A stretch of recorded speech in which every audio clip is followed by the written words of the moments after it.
From the UNTV News and Rescue Command Center in Quezon City, this is Y News. Good evening. Makabayan Solons expresses May over the executive order of Malacanang on Endo. They're now pushing for an employee-to-employer relations instead. Grace Casin tells us why. Malacanang officially releases the copy of the signed executive order on Endo. Its Section 2 states that the illegal contracting and subcontracting are now prohibited, while Section 5 says violators will be penalized. But according to Makabayan Congressman, there is nothing new in this EO, as its provisions has already been stipulated in the current labor code. Ang sinihingi ng mga manggagawa ay magmumula sa executive kay Pangulong Duterte mismo through an executive order. Nasasabihin niya, henceforth, ang kalakaran na ay direct hiring. Gawing regular ang mga manggagawa, hindi na dadaan sa isang intermediary na mga manpower agencies. Presidential spokesperson Secretary Harry Roque says he has been expecting this reaction from Makabayan Bloc on the EO. He adds the signature of the president in the said order is a clear indication that he fulfills his promises to end the Endo wars. Roque stresses the ball is now in the court of the Congress. Meanwhile, Trade Union Congress of the Philippines or Thio appeals to the president to make sure that the security of tenure bill will be enacted into law. Kailangan kasi namin ng backup ng Pangulo.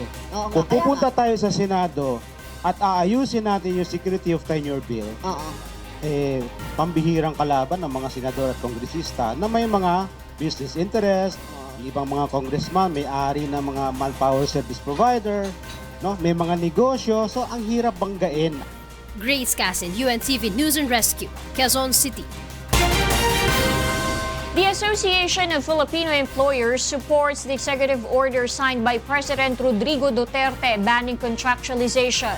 Mai Bermudez tells us why. If some labor groups strongly opposed the executive order ending contractualization signed by President Rodrigo Duterte, the Association of Filipino Employers meantime expresses support for the said EO. The president of the Employers Confederation of the Philippines, or ECOP, described the EO as fair and just.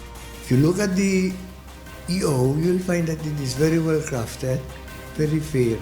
Section 2 of the 3-page order of President Duterte states that illegal contracting and subcontracting, which may circumvent security of tenure of employees, are now prohibited.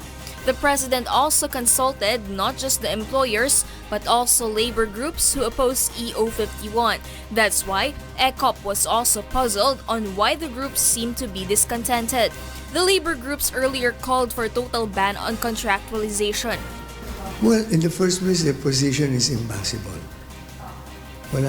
Wala sa logic. You're changing the whole business model of big sectors in the economy. So, imposible yun. Even if Employers Confederation agreed to amend the labor code as ordered by the chief executive, they seem to have doubts once its provisions will be changed. Ang problema ko lang doon is, pag binuksan mo labor code, my God, ilan amendments balad ang iaano dyan sa Congress, alumami ang Kongreso, hindi matatapos yan. In the meantime, what do you do with the workers? Mai Bermudez, UNTV News and Rescue, Makati City. The Consultative Committee has approved the proposal to ban party switching in the new federal constitution. Roderick Mendoza tells us why. The Consultative Committee is introducing a new article in the draft federal constitution in an effort to curb party switching among politicians. Under the proposed provision, an incumbent elected official is prohibited from changing parties during his term. As punishment, violators will lose their post, barred from any appointment to government, prohibited from running in the next election, and will be asked to return the party funds used in their campaign. Party officials and candidates are also prohibited to switch parties 2 years before or after an election. Political parties accepting these transferees will risk losing their registration. According to Dean Julio Tihanki, who authored the provision, this is part of the much-needed political reforms in the country. The committee has previously approved the ban on political dynasties. apparently our current state of party politics in the Philippines is weak and under-institutionalized because political parties has evolved into organizations of convenience instead of agents of citizen representation and democratic politics. According to CONCOM Chair, retired Chief Justice Reynato Puno, the goal is to strengthen political parties and establish two-party political system, noting the country has not reached the political maturity to have a multi-party setup. We want to establish a meaningful two-party system. The study of this consultative committee is that at this stage of our political development, it is best to have a two-party political system. The proposed revisions will be presented for public consultation before it is submitted to Congress by July. Roderick Mendoza, UNTV News and Rescue, Pasay City. More than 60% of Filipinos are opposing charter change, but based on the latest survey of Pulse Asia. Rosalie Cos tells us why. Though more Filipinos are aware of the proposed amendment of the Philippine Constitution, a sizable number of them also oppose charter change for now. Based on the latest survey of Pulse Asia, 64% of Filipinos are expressing opposition to amend the 1987 Philippine Constitution. Of this total, 32% have said they are open to charter change sometime in the future, while the same percentage are completely opposed to any amendments at any other time. The survey was taken through 1,200 respondents nationwide from March 23 to 28, 2018. If compared to July 2016 Pulse Asia survey, there is a 20-point decline to the level of support for charter change. On the latest Pulse Asia survey, 66% are also against the federalism form of government proposed by the administration. House Makabayan Bloc says this survey result shows that Filipinos are not in favor of the federalism being pushed by the Duterte administration. They also claim that this survey proves the declining popularity of the president and that this should also serve as a wake-up call not to proceed with the proposed federalism. But if the allies of the president in both chambers will still pursue it by convening a constitutional assembly, the group is prepared to launch nationwide protest. 64%, no? Tutol. Isang tumataginting na sampal sa mukha ni Pangulong Duterte ito, no? Na sa kabila ng so-called popularity niya ay nire-reject ng taong bayan yung sinasabing number one platform ng kanyang presidency, yung shift to federalism, no? At yung charter change na dala nito. On the other hand, the Consultative Committee formed by the Duterte administration has expressed a different view. They say that the result of the Pulse Asia survey is a guide and a challenge that they have to face when the proposed constitution has been submitted for ratification. They are also confident that the public perception will change when the proposed revisions be presented to the public. Our hope is that after we shall have stitched together the final draft of the Constitution, and after we have barnstorm the country, telling the people of how this draft will improve their lives. While the Malacanang says the survey only implies the government has to do a lot in informing and educating the public on their proposed constitutional reforms. Rosalie Cos, UNTV News and Rescue, Quezon City. President Rodrigo Duterte will seek a soft landing on the diplomatic row between the Philippines and Kuwait. Maylene Soriano will tell us why. In yesterday's Labor Day celebration in Cebu, President Rodrigo Duterte believes that the solution to the diplomatic row between the Philippines and Kuwait is soft landing. Both countries show their willingness to settle the tension, which stem from the rescue mission of the embassy officials to the distressed OFWs. So soft landing lang yun po, soft landing lang. Dili ko makapataka o yaw-yaw because so much is at stake. Though President Duterte prefers to no longer clash with Kuwait, the chief executive reiterates his call on the Filipino workers here to return home. Dili na lang ko mo atake kay natay istoryang going on. Pero ang minimum na ko nga kanang gustong mahawa paulion yun. Ako'y mangitag kwarta paulion tanan libre na. Some OFWs here say they understand the president's concern for the overseas Filipino workers. However, they care more about the welfare of their families. Just like Badria Saban, who has been working as a school faculty here for 16 years. Maganda naman talaga yung yung gustong mangyari ng ating mahal na Pangulo. Hindi pa talaga ako handang umuwi sa amin. Wala po akong puhunan pa, pero kailangan ko pa talagang para sa mga anak ko. Another OFW, Jessil Bucarelli, also can't return home just yet as she needs to recover first the money she used to travel here. She says her salary in the Philippines is not enough, so she was forced to try her luck as a marketing assistant.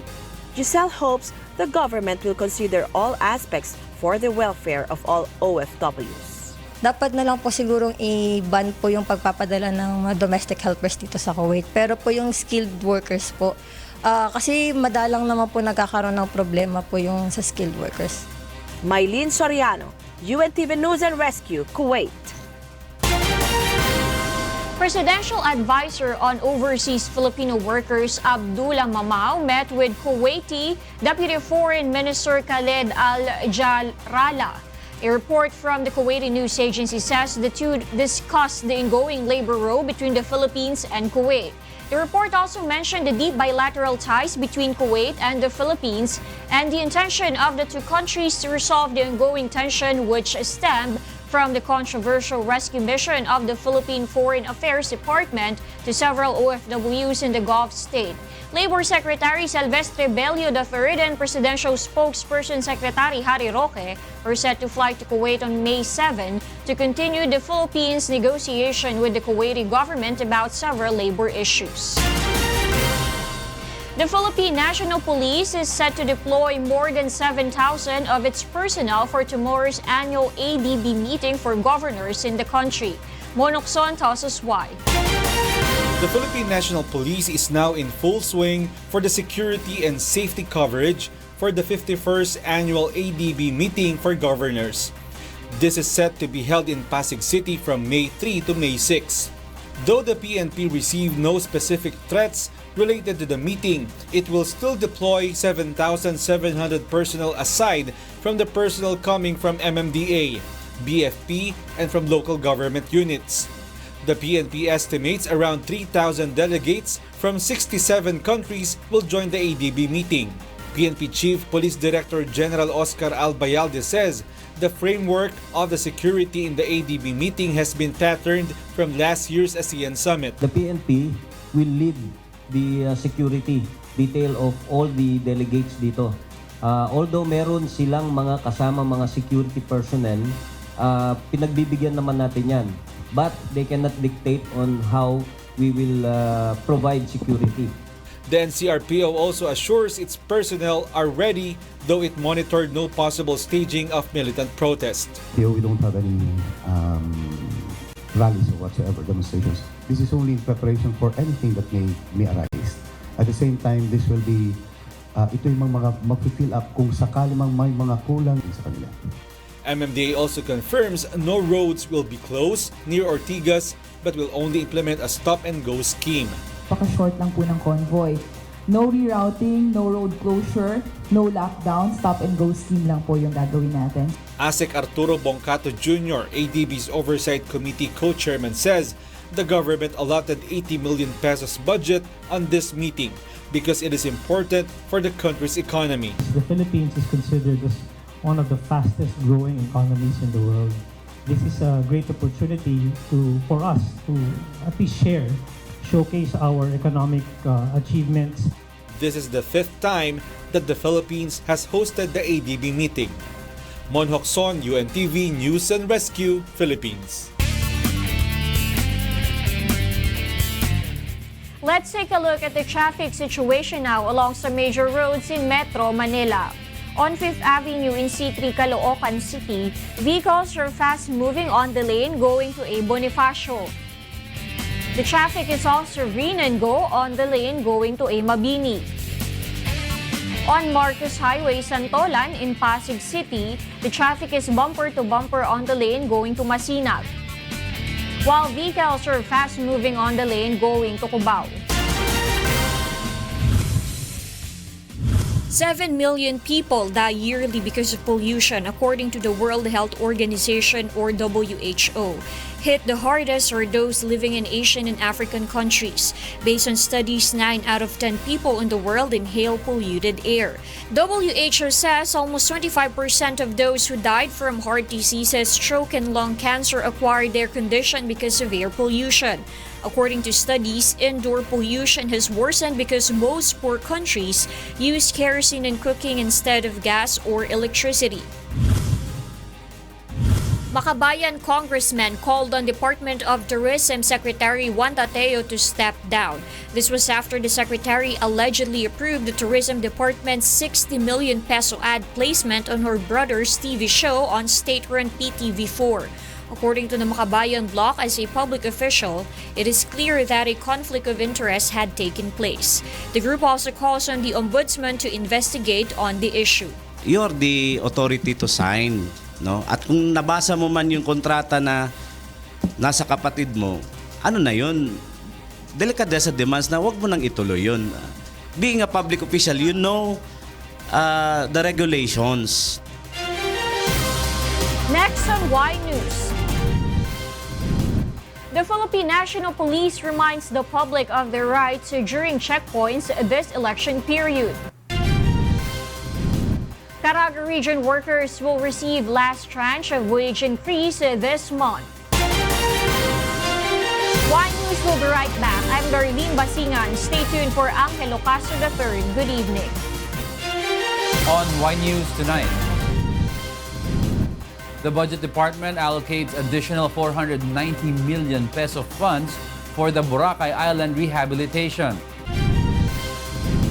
The Department of Foreign Affairs opens passport appointment slots for July to September. The MWSS admits it will take years to rehabilitate the sewerage system in Metro Manila. Good evening. The Department of Foreign Affairs opens online passport appointment slots for July to September. Jonano will tell us why. Beginning today, applicants seeking to apply and renew their passports can now avail the online passport appointment of the Department of Foreign Affairs. The department says it has opened the online passport appointment for July to September. Applicants may secure schedule in all DFA consular offices except in DFA Asiana in Parañaque City. DFA Assistant Secretary for Consular Affairs Frank Simafranca explains they are still in the process of setting up the e-payment system, which is set to be launched in DFA Asiana. Under the e-payment system, applicants can pay for their transactions online. This is also a way to avoid bogus applicants and also to fast-track the process. They will not do that because they will have to pay upfront. No? So only people with legitimate and urgent, need to have a passport will really, book online. Based on DFA's pilot testing of e-payment system, the appearance rate of applicant has risen to 95% from the previous 60%. Apart from this, 2 new consular offices located in Ilocos Norte and Isabela will be inaugurated this month. The officer also adds that 4 new mobile systems will also be delivered this year, which has the capacity to process 2,000 passport applications a day. The DFA admits that they are having a hard time accommodating the bulk of applicants seeking to avail and renew their passport, and this is why the agency has this appeal to the public. We're not trying to prevent people from, applying for passport. Ang pakiusap lang namin, kung hindi naman kailangan kaagad, then bear with us and just wait for the opportunity by availing of the online appointment system. The DFA is continuously creating mechanisms to develop and fast-track the transactions in the agency. Joanna, UNTV News and Rescue, Pasay City. Installing sewerage system facilities in Metro Manila will probably take years to complete, and the project may also result to higher water rates. Ray Pelayo will tell us why. The MWSS and its water concessionaires, Maynilad and Manila Water, target to install sewerage system in the whole Metro Manila by 2037. The sewerage system in Metro Manila currently covers 15% of their customers, and most of the households are disposing their wastewaters into septic tanks. Water concessionaires constructed treatment plants in different areas, but they would need billions of pesos in budget to complete the project. Wastewater from households and drainage system are collected in a treatment plant in Pasay. It has to be treated first before allowing it to flow into the bodies of water. MWSS says they have a 20-year master plan for the sewerage system project, and there is no need to close Metro Manila like what happened to Boracay to achieve their goal. But improvement in facilities may result to increase in water rates. Pag dahan-dahan yan, at least dahan-dahan din ang increase ng tariff, dahan-dahan din ang cost ng traffic. Water concessionaires also say other sectors should also help them in their endeavor. They add that there are industrial wastes that are directly flowing in bodies of water like rivers. Hindi lang yan trabaho ni private sector, hindi lang yan trabaho ni gobyerno. Si community dapat maintindihan din siya na part siya ng problema. MWSS is persuading the public to unload their septic tanks before it reach the maximum level. Pag may dislodging services na in-offer sa area natin, sana po let's avail of it. Huwag na natin hintayin na mapuno pa at mag-overflow yung septic tank natin or yung Poso Negro bago po tayo magpa-dislodge. Ray Pelayo, UNTV News and Rescue, Pasay City. The Department of Budget and Management will release additional 490 million pesos to the Department of Public Works and Highways for the rehabilitation of Boracay Island. Rosalie Cos will tell us why. To fast-track the construction of roads in Boracay Island, the Department of Budget and Management will release this week an additional 490 million pesos to the Department of Public Works and Highways. This is in addition to the 50 million pesos already appropriated in the 2018 national budget for the improvement of Boracay Circumferential Road.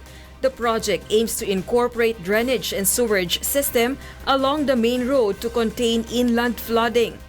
Budget Secretary Benjamin Jokno says the additional fund has been taken from the contingency fund of the national government. We did not anticipate that there will be a Boracay issue, right? So we are widening the roads, making it more permanent, etc. Additional construction work, so which involves equipment and manpower and of course materials.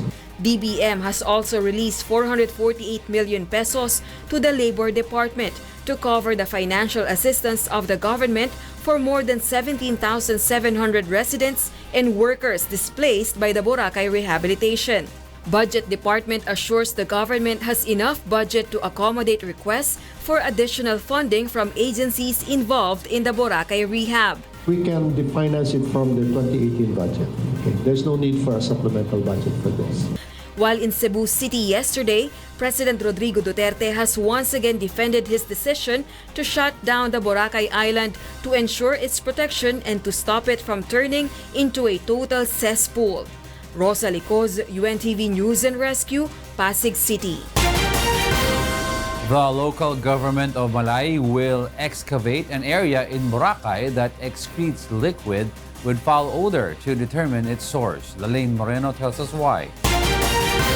Residents of Sitio Mangayad conducted a conference meeting today with representatives from the Department of Environment and Natural Resources and the local government unit of Malay to discuss the pipeline found at the White Beach Station 2 that allegedly excretes dirty, foul-smelling water. The residents of PCTV compound said it was in 2008 when they sought the help of barangay officials in installing pipelines for rainwater to prevent flooding in their area. However, the said pipeline was shut down last year as it allegedly hindered passing vehicles. The local government unit says the sewage tank of the said compound is too small and could not accommodate 600 occupants. They explained the tank might have already overflowed and leaks dirty water with foul smell. Local officials further noted siphoning is seldomly being done on the sewage tank as it is too costly. With this, the Department of Environment and Natural Resources and the Malay LGU recommend to excavate the pipe that excretes water with foul odor. They argue that through this, they could determine the source of the liquid. The planned excavation of the pipe is expected to be discussed tomorrow during an executive meeting.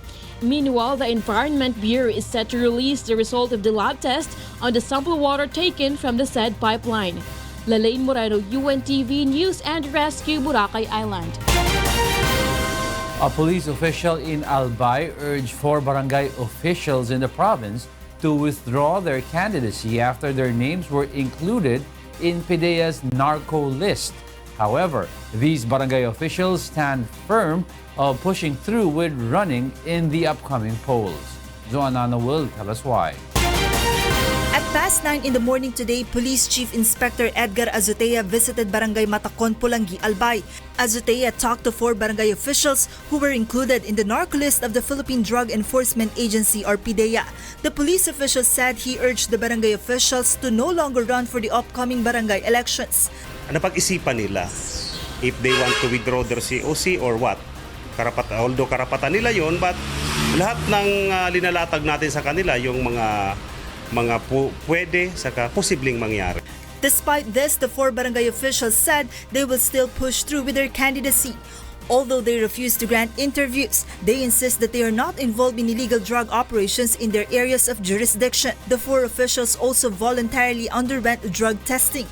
Ang akala nila, pag ganito na nasa listahan sila, parang tapos ng mundo nila. No. Hindi naman po ibig sabihin na pag nasa PRRD list ka, tapos na ang kinabukasan mo. Hindi po. Ang ibig sabihin lang naman po nito na nandiyan ka, winawarningan.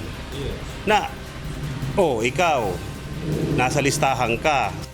The Commission on Human Rights or CHR initially said that the PIDEA's move to make the controversial list public violates the rights of barangay officials. Kakaroon nga ng shaming and naming na nakakasira sa reputasyon at nagbubunsod sa diskriminasyon. Some residents of Pulangi, meanwhile, are dismayed after learning that some of the local leaders in their area have been allegedly involved in illegal drug activities. Siyempre po, drugs yan eh. Di ba alam naman natin na bawal yung drugs? Nakakasira lalo sa mga kabataan ngayon. Paano magagawin nila dyan? Siyempre, wala na silang karapatan dyan para pumuesto pa eh. The Commission on Elections meanwhile says it has no authority to prevent someone from running for public office, but that voters have the power to choose who they want to elect.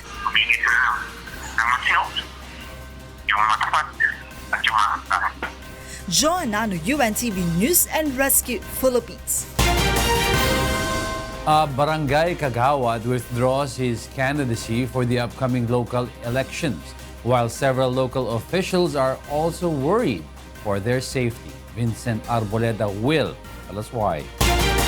Several barangay officials worry for their security after their names were included in the Philippine Drug Enforcement Agency or PIDEA's list of personalities allegedly involved in activities related to illegal drugs. With this, Barangay Upper Hinaplon, Iligan City, Kagawad Al-Daud Kali decides to withdraw his candidacy in the upcoming elections. Biktima lang talaga kami, ma'am. Kontrapartido kasi kami, ma'am eh. Yun yung nakikita kong dahilan. So, wala talaga akong idea kasi hindi ko naman talaga trabaho yan, ma'am. Wala po akong record sa PNP. Kagawad Gaison Matilde of Barangay Santo Rosario, Iligan City almost cried after learning that he was included in PIDEA's narco list. Kaya nga, dyan ako nagtaka, ma'am eh. Ba't napunta ako sa ganyan? Yung may nakausap lang ko, siguro, baka inassist nila yung bahay namin na pa-renovate ng mama ko. Tapos wala akong kagawad lang ako. Pero sa totoo lang, ma'am, isang piso ako yung gastuhan na. In fact, membro pa ako sa Purpose. Camino Nuevo, Zamboanga City local chieftain Antonio Deles, meanwhile, sees politics as the reason why his name was included in the narco list. Basta ako tatayo ako sa sarili ko, sa harapan ninyo. Hindi ako kasali dyan, wala akong kasalanan. Trabaho lang ang ginagawa ko sa barangay. If our investigations have enough evidence to file complaints sa courts, and then we will do so. Pero hanggat wala pa. Nandun pa kami sa case build-up. Barangay San Antonio Agusan del Norte Chieftain Benito Salvani is worried for his security, especially since many people were reportedly killed in the government's war on drugs. Salvani insists he has a clean record since he began working with the barangay. Actually, ang amoy nahadlok sa akong sitwasyon karon kay siyempre nakuanggon nga daghagi pang tukhang, daghay na nga matay tungod anang kuan sa droga. Vincent Arboleda, UNTV News and Rescue, Philippines. The Philippine National Police reminds the public of their basic rights, especially when undergoing inspection on checkpoints during election period. Monokson will tell us why. As the barangay and SK elections are drawing near, police checkpoints continue to operate around the country.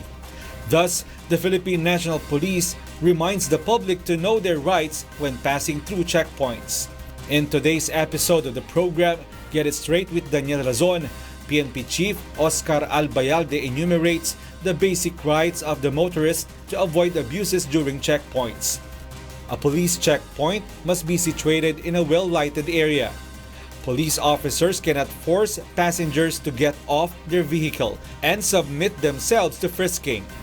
Officers cannot put any part of their body inside the vehicle when doing the inspection. And they are not allowed to order the person to open any compartment of their vehicle. You cannot be forced kung ayaw mong buksan. Talagang makikipagpwersahan. Ano ba sabihin ko, hindi, boss, bawal yan. Plain view lang, di ba? Wala naman kayo nakita sa akin, plain view. Pwede akong tumanggi? Kung talagang strictly speaking, pwede po. PNP Chief Albayalde also reminds all police officers to be courteous when conducting checkpoints. PNP has received many complaints from motorcycle riders usually submitted to checkpoints. Kung kausapin natin, paraging pabalagbag. No? At akala mo, inuutusan natin lagi yung ating mga kababayan. Pero pag yung mga magandang sakyan, yung mga naka-Land Cruiser dyan na puro palaging may paki, please, palaging ganun. Meanwhile, the number of arrested persons for violating the COMELEC gun ban has reached 750.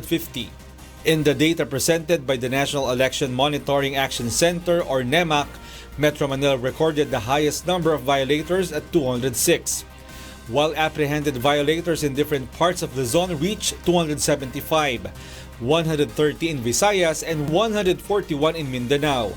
All arrested persons will be charged for violating the Omnibus Election Code. Monhok Son, UNTV News and Rescue, Quezon City. More than 200 aspiring candidates for barangay and sangguniang kabataan elections in Pasay City signed a peace covenant today. Aiko Miguel tells us why.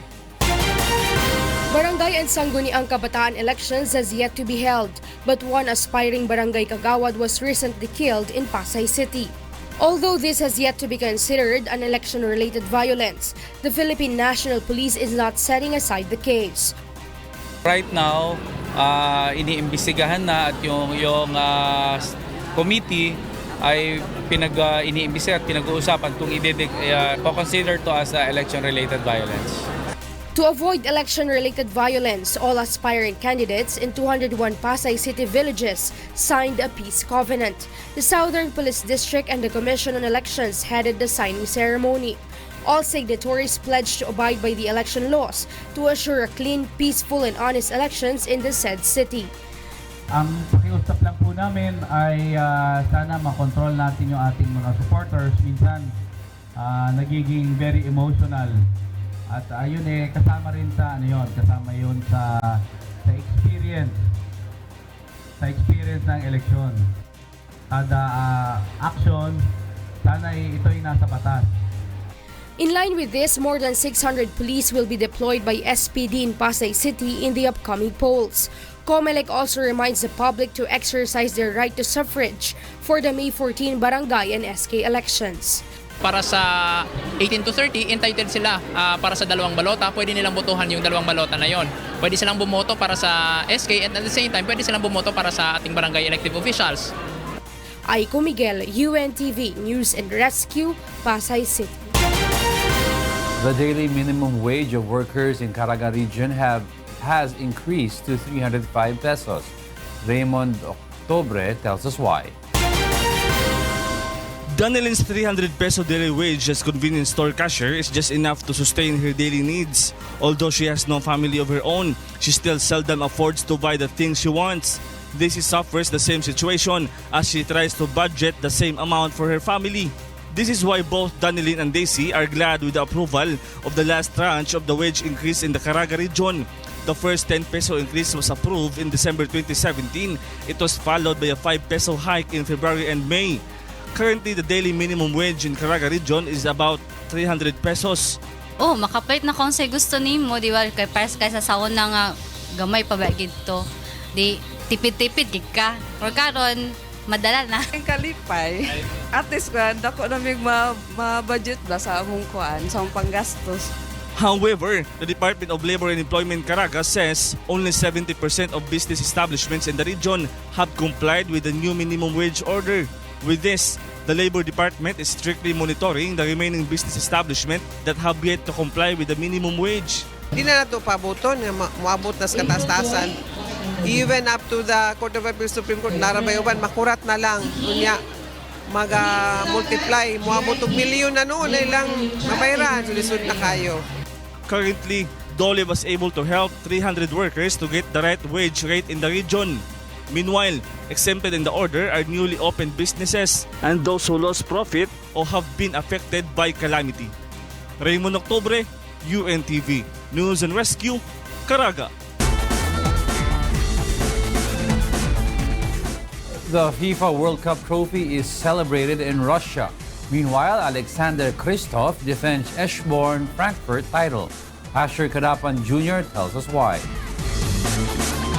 In cycling, reigning champion Norway's Alexander Kristoff has defended his Eschborn Frankfurt title on Tuesday. The UAE Team Emirates rider outsprinted Australian Michael Matthews for Team Sunweb in a dramatic finish in the finale of the 211.8-kilometer World Tour race.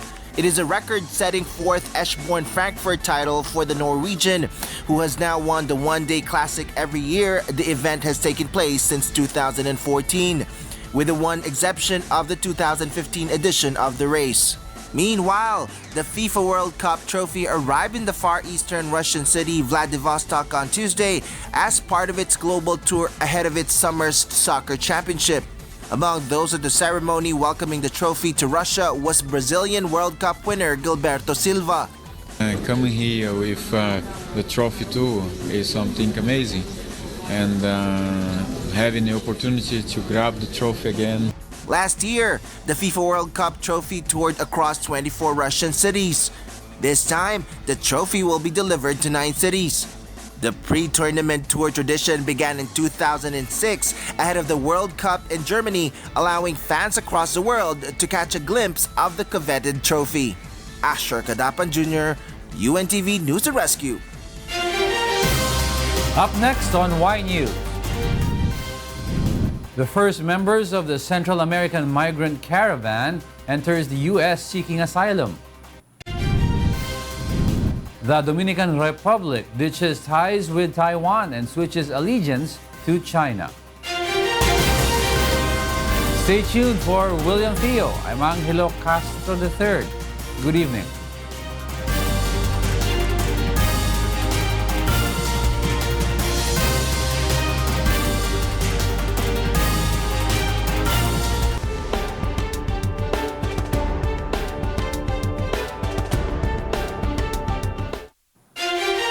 Here are the headlines on Y News Tonight.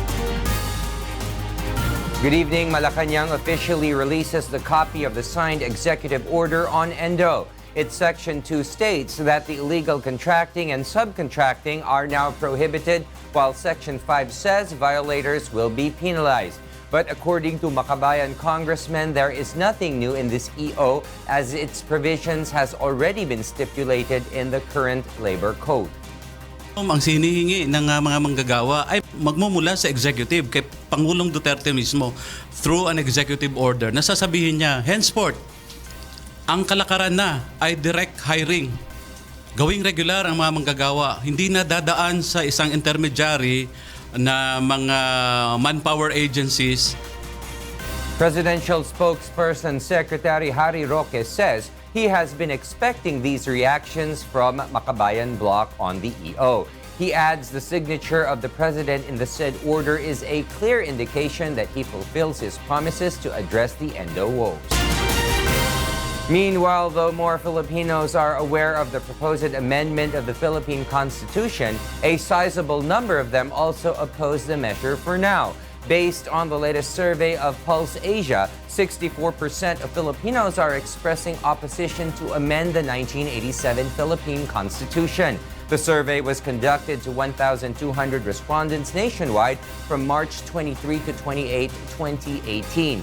House Makabayan Bloc says this survey result shows that Filipinos are not in favor of the federalism being pushed by the Duterte administration. They also claim that this survey proves the declining popularity of the president and that this should also serve as a wake-up call for the government not to proceed with the proposed federalism. In other news, the Consultative Committee is introducing a new article in the draft federal constitution in an effort to curb party switching among politicians. Under the proposed provision, an incumbent elected official is prohibited from changing parties during his term. As punishment, violators will lose their post, barred from any appointment to government, prohibited from running in the next election, and will be asked to return the party funds used in their campaign. Party officials and candidates are also prohibited to switch parties 2 years before or after an election. CONCOM Chair retired Chief Justice Renato Puno says the goal is to strengthen political parties and establish two-party political system. We want to establish a meaningful two-party system. The study of this consultative committee is that at this stage of our political development, it is best to have a two-party political system. The Department of Budget and Management, or DBM, will release this week an additional 490 million pesos to the Department of Public Works and Highways. This is to fast-track the construction of roads on Boracay Island. The fund is in addition to the 50 million pesos already appropriated in the 2018 national budget for the improvement of Boracay Circumferential Road. The project aims to incorporate drainage and sewerage system along the main road to contain inland flooding. Budget Secretary Benjamin Diokno says the additional budget has been taken from the contingency fund of the national government. We did not anticipate that there will be a Boracay issue, right? So we are widening the roads, making it more permanent, etc. Additional construction work, so which involves equipment and manpower and of course materials. And beginning today, passport applicants may avail of the online passport appointment of the Department of Foreign Affairs. The DFA says the opened online passport appointment is for July to September. Applicants may schedule appointments in all DFA consular offices except in Asiana in Parañaque City, as the department is still finalizing its e-payment system there. Under the e-payment system, applicants can pay for their transactions online. This is also a way to avoid bogus applicants and also to fast-track the process. They will not do that because they will have to pay upfront. No? So only people with legitimate and urgent, need to have a passport will really, book online. No? The Metropolitan Water Works and Sewerage System, or MWSS, and its water concessionaries, Maynilad and Manila Water, target to install sewerage system in the whole Metro Manila by year 2037. Water concessionaires have already constructed treatment plants in different areas, but they would need billions of pesos in budget to complete the project. MWSS says they have a 20-year master plan for the sewerage system project, and there is no need to close Metro Manila like what happened to Boracay to achieve their goal.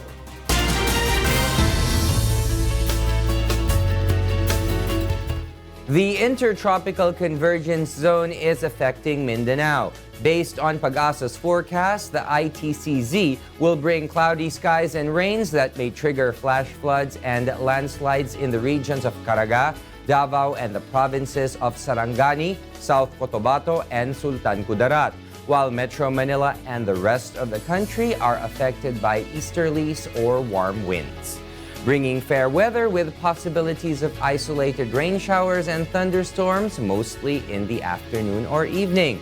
The highest heat index today was recorded in Ambulong, Batangas that reached 48.5 degrees Celsius. No tropical cyclone is seen to affect the country for the next 3 days.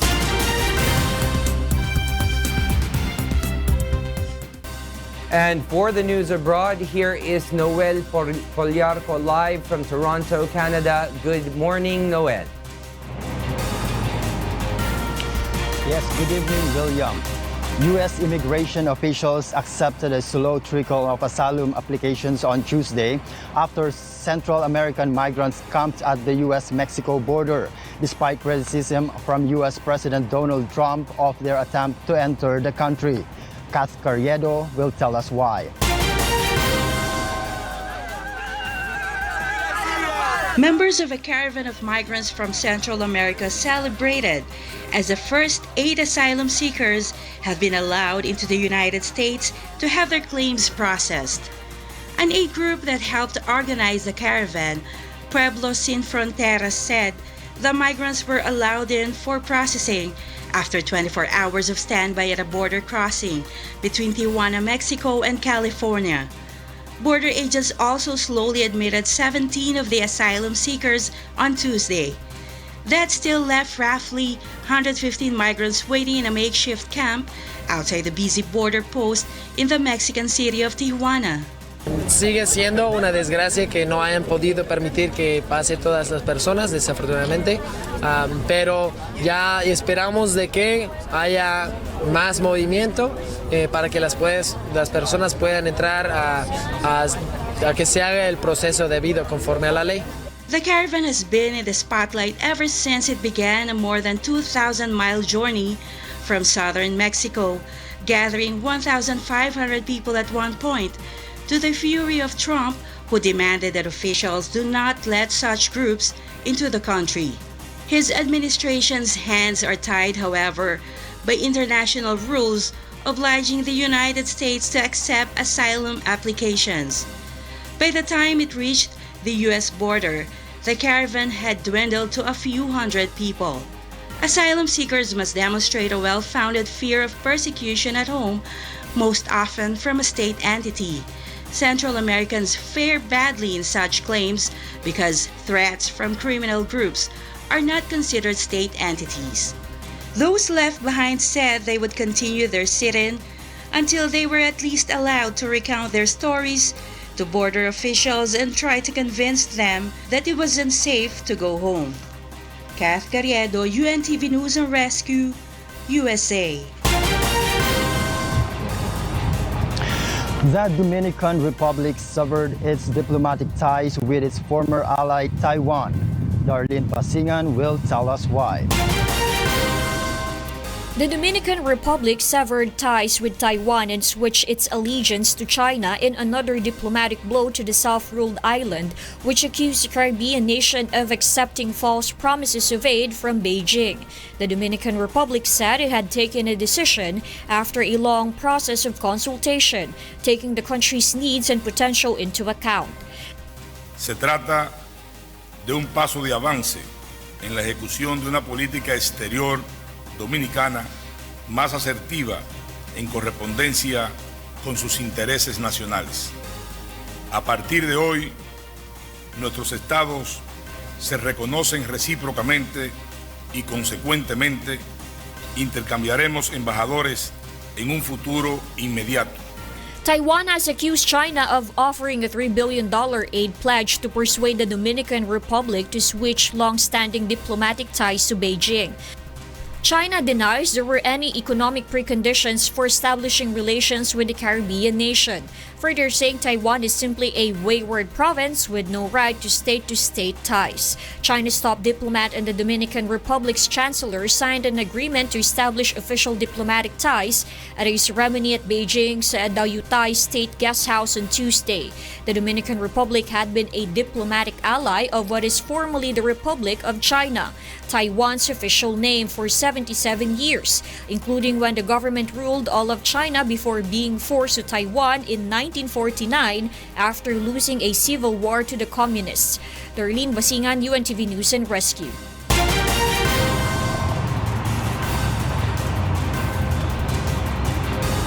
In Armenia, protesters on Wednesday blocked some routes in the capital, Yerevan, on the road to the airport after protest movement leader Nikol Pashinyan announced a nationwide campaign of civil disobedience yesterday.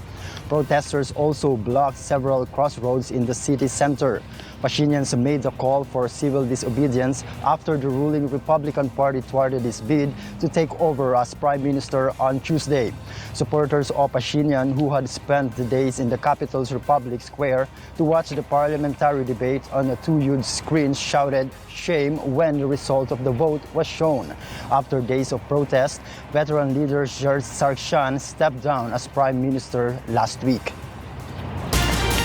In northern Nigeria, explosions in and around the mosque killed at least 27 people on Tuesday in the latest in a spate of attacks by militants in the region. A police commissioner in Adamawa State said a suicide bomber struck at the mosque in the afternoon, and a second bomber detonated a device some 200 meters away as worshippers fled. Chief Medical Director of Mubi General Hospital, Ezra Sakawa, said 27 people died and 56 were injured. The blast in the town of Mubi bore the hallmarks of Islamist militant group Boko Haram, which has waged an insurgency in Africa's most populous country since 2009 and often deploys suicide bomber in the crowded places. The jihadist group on Thursday carried out an attack in Maiduguri, capital of neighboring Borno State, that killed 4 people. Meanwhile, South Korea said on Wednesday the issue of U.S. troops stationed in the South and not related to any future peace treaty with North Korea and that American forces should stay even if any such agreement is signed. South Korea's presidential office spokesman Kim Yo-kyum quoted Presidential Moon Jae-in as saying American troops stationed in South Korea are an issue regarding the alliance between Seoul and Washington. The Blue House was responding to questions about a column written by South Korean presidential advisor Moon Chung-in that was published this week. Moon said it would be difficult to justify the presence of U.S. forces in South Korea if a peace treaty was signed before the two Koreas agrees to put an end to the Korean conflict last week. And those are the latest from other parts of the globe. Back to you, William. Thank you very much, Noel Poliarco, live from Toronto, Canada. More women in Nairobi are taking up jobs as taxi cab drivers. Nina Aramillo tells us why. With their manicured nails, immaculate makeup, and matching handbags and stilettos, you would be forgiven for mistaking the 5 women for a group of senior female executives. But these Kenyan women aren't company directors, finance professionals, or corporate lawyers. They are part of a new breed of women who are breaking into the male-dominated taxi sector and hitting Nairobi's roads as e-cabbies. We started early last year. And we were very few.